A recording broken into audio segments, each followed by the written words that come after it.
Federal prosecutors are stating that the state of Minnesota is facing one of the largest fraud waves in the history of the United States of America. These waves are so vast and lucrative that not only are Somalis enriching themselves, they're sending money to terror groups such as Al-Shabaab, which is an Al-Qaeda-linked terrorist organization operating in the nation of Somalia. Investigates tracks fraud in Minnesota. We have learned big kickbacks played a role in the state's autism program. Investigative reporter Ryan Raish first told us about these federal charges, and he's following the money with new details for us tonight. Yeah, and for the first time, we're hearing how some parents may have gotten rich using their kids. We're talking about clients getting thousands of dollars in kickbacks as long as they stayed enrolled in this Medicaid-funded program. The first federal charges in the state's autism program includes one word that may take this investigation to another level: kickbacks. Federal prosecutors say the owner of Smart Therapy, Asha Hassan, paid monthly kickbacks to parents, anywhere from $300 to $1,500 per kid per month. So let's take this hypothetical family, for example. Let's say you have parents with 4 kids and enrolled all of them in autism services at Smart Therapy. Using the top of the Fed's range, it's possible these parents received $1,500 per kid per month. That means in this scenario, one family is getting $6,000 a month in kickbacks. All of it taxpayer money. And it doesn't appear to be limited to one provider. Prosecutors said many larger families left Smart Therapy after being offered larger kickbacks by other autism centers. She knows she's guilty. She wants to make it right. Hassan's attorney, Ryan Pasiga, says his client is cooperating with investigators. It's the first time we're hearing about a kickback scheme. How often is that happening? I'm hearing that families were demanding money to stay within certain programs, and if they didn't get money from a provider to do it, they were threatening to go to another provider who would pay it. Your client or others would split proceeds, or at least share some of the proceeds with families that were coming into the program? Right. We don't know how often kickbacks are paid, but there's no question about the explosion in claims. The state went from paying out $1 million in autism claims in 2017 to more than $220 million just last year. The level of fraud in these programs is staggering. Unfortunately, our system of trust but verify no longer works. And we have to point out that while investigators say some families played a role in the fraud, there were also real families enrolled in real programs trying to get real help for their children. I've talked to several families and providers now caught in the middle of all of this, Kevin. Along with taxpayers, those families become victims now, too, unsure of where to turn to get help for their kids. Because of all this widespread fraud, this has reached the desk of the President of the United States, Mr. Donald Trump. And this is what he stated: Minnesota, under Governor Tim Walz, is a hub of fraudulent money laundering activity. I am, as President of the United States, hereby terminating, effective immediately, the temporary protected status for Somalis in Minnesota. Somali gangs are terrorizing the people of that great state, and billions of dollars are missing. Send them back to where they came from. It's over, President Donald J. Trump. Well, this is one step towards, of course, uncovering what's truly going on in the state of Minnesota. We would assume that our police and investigators would be thrilled to hear that the end of fraud is near. But why is this the response that we've received?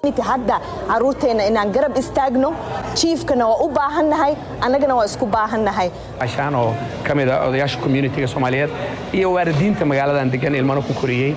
The Somali community here in Minneapolis has been welcoming and has shown love towards me, and I appreciate it. Over the last 3 years, we have been working together to try and address some of the real serious problems that we have in our community. We have to be honest at times with the problems that we're having in our community, and we need our community to help us fix those problems together because it's real and it's serious. At the same time, if people have taken anything that I have said out of context in a way that's caused harm, I apologize and I'm sorry for that because that's not my intention at all. What we have here is the Minnesota State Police Chief, O'Hara, apologizing for enforcing the law. They were uncovering the gangs within the Somalian community, and they were uncovering the fraudulent activity that was robbing the Minnesota taxpayer in the amount of hundreds of millions of dollars. But yet, here he is, standing alongside Somali translators, apologizing. So this idea of taking Minnesota taxpayer money and funneling it back to terror organizations such as Al-Shabaab, this is actually not even new. This is not the first time this has happened.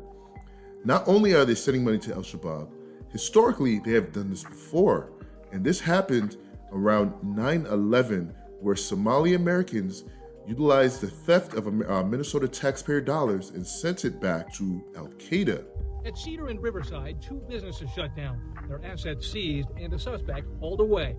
That suspect may be Garad Jama, the only Twin Cities individual targeted by customs agents in the raid. Jama's last known address, this apartment complex at 2100 Bloomington Avenue South in Minneapolis. A block away from the first raid, 2 more businesses raided and shut down. At both locations, a steady stream of Somali refugees hoping to wire money home to their families turned away. Business is shut down right now. And at both locations, boxes of material seized, including a safe and a filing cabinet. Customs agents believe all 4 businesses are involved in funneling money to Osama bin Laden's Al-Qaeda terrorist network. Somali refugees who use the wire services insist they are honest businesses. They are not helping terrorism people. They are doing just their own business. The business are free, whatever they do. But it's not the kind of that starting to give to the enemies or the terrorism people. They are also afraid that having fled civil war in their homeland, they will now be seen as an enemy in their adopted land. As a Somalian, we send money our families in back home, but we don't support tourists, or we're not behind tourists, or we don't support them, or we don't send any money about them at all. So this was a well-known issue from the early 2000s, and for some strange reason, we've trusted this community to allow themselves to do this again. To put it in perspective, the amount of money they're raising from autism fraud jumped exponentially over the course of a few years. Autism rates in the United States of America, 1 in 31 toddlers suffer from autism. Somali toddlers in Minnesota, 1 in 16. Minnesota autism spending in the year 2018 was $3 million. Minnesota autism spending in the year 2023, $399 million. From $3 million to $399 million. A vast majority of this is funding terror organizations who have a dedicated goal of orchestrating another 9/11 attack on American soil. كان قابل دون وحن سوى 20 Somali قلبت now. What we want محاربنا من نيمو قورما حدا بريتو مايا مدحوينه ماركيسا منو جيدا mana fiirsanaysaa anaga fan gareynana xaabsan lacag ha ka walwali qodobka ugu dambeeya waxa waaye oo muhiimka maadaama culumada iga dambayso qodobka waxaan dhahay walaalkii ibla sheekh Abdurrahman Bashiir madaxweynaha waa ogay hadalkan xoogaa waa culus yahay madaxweynaha inuu ku dhawaaqo waa jihaad hadalkiisa aydu akhri ayatul jihaad way la socdo sheekh waa maqlaya gadaasho ayatul jihaad way jihad inuu ku dhawaaqo. At some point, we need to stop with this political correctness and call them out for their direct rhetoric of what they're trying to do here in America. They want jihad, and they said, don't worry about the money, we are going to get it. Now, to go from autism spending of $3 million to $399, I think we have a good idea where this money is coming from. Tim Walz, what are you doing? You have fostered an environment of absolute corruption in the great state of Minnesota. You are a failure to the American people. You are a failure to the Minnesotan communities that voted for you and depended on you. I told people time and time again, do not trust Tim Walz. Do not vote for him. He is just as corrupt as many of those within the Democratic establishment. This is why they continue to prop up corrupt Somali elected officials, because they understand that this is too easy and too lucrative of a path to achieving their goal, which is jihad. That's why we have Ilhan Omar. That's why we have Attorney General Keith Ellison. That's why they tried to place Omar Fattah as mayor of Minneapolis, because they understand that even though Jacob Frey is just as liberal and weak as all the other progressive candidates, at least Omar Fattah was for Somalia, and he would have continued to funnel an increased amount of money into Somali hands, and more specifically, into the hands of Al-Shabaab. Do you think the worst of the state government fraud cases have been uncovered, or do you have reason to believe there is more to come? Oh, I think there's more. And look, we've got organized crime ring in Minnesota. I think it's been going on for years. From feeding our future to autism programs to housing stabilization, Minnesota taxpayers are victims of more than $1 billion of fraud. Do you think there was not enough skepticism for too long in state agencies that were overseeing these programs? I think it's an unfortunate situation, but yeah, I think you need to be more skeptical now in this world. I think the COVID pandemic and the releasing of some of the rules, the relaxing of the rules, fostered this. On Feeding Our Future, some of it in retrospect seems so obvious. Thousands of children supposedly being fed at these sites that were, it just physically wasn't even possible. Was that a big miss by members of your administration who were supposed to be overseeing that?